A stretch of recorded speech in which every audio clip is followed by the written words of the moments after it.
მე მგონია ყველაზე მნიშვნელოვანი რომ ამ დროის განმავლობაში მათ მიაღწიეს რამოდენიმე რამეს რომ პირველი მიაღწიეს რომ ქართულ ოცნებაში და განსაკუთრებით იმ ხალხში რომლებიც ასე ვთქვათ ქართულ ოცნებას ტელევიზიაში ჩაანუართ რაღაცა ან უამრავ ადამიანს რომელიც არ ერიდება პოზიციების დაფიქსირებას დარჩა მარტო ის ხალხი ვისაც ეს საწოდავი რაღაც რო შემოგივარდებიან ეს რაღაცა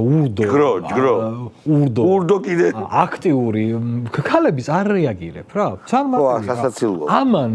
ამან მართლა გამოწრთო ქართული ოცნების მხარდამჭერები ან ჩვენ დარჩა მარტო ის ხალხი რომელსაც უბრალოდ ან ეცინება ან უკვე გამოიწვია. პლუს ამას ემატება ძალიან მნიშვნელოვანი რომ ხელისუფლებაშიც დარჩა ის ხალხი, რომელმაც იციან დებილური რევოლუციების აღმოფხვრა და ნულოვანი შანსის დატოვება ამ რევოლუციების. ხო, კომპიუტერულ თამაშებში არის ასე რომ თუ რაღაცას აკეთებ, კარგად მე გაქვს პლუსი იმაზე.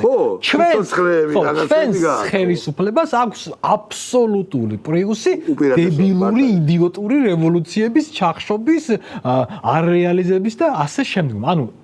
უკვე ხელისუფლებას დამხეცდა კი ბატონო უკვე ნებისმიერი მსგავსი რაღაცის დებილებს რა გამოჩნდა იცი აი ხა როცა ეს წვანე დეპრესია მოვა და მიხვდებიან რომ ბიძინა ივანიშვილი ეუბნებოდა შვილო ედელს ეჯახებით და არ გინდართო როდის ეუბნებოდა ჯერ კიდე და რომ დარწმუნდებიან რომ მართალია მე აი მართლა სამწუხაროდ საკუთარი ფიგურალურად ვამბობ თავის გატეხვის მაგალითზე ფიგურალურად ვამბობ მე არ ზალადობა და თავის გატეხვა არავისი არ მინდა მაგრამ საკუთარი თავის გატეხვის მაგალითზე ისწავლიან ცხოვრებას. ხო, პლუს მაგას აი ეს არის კარგი.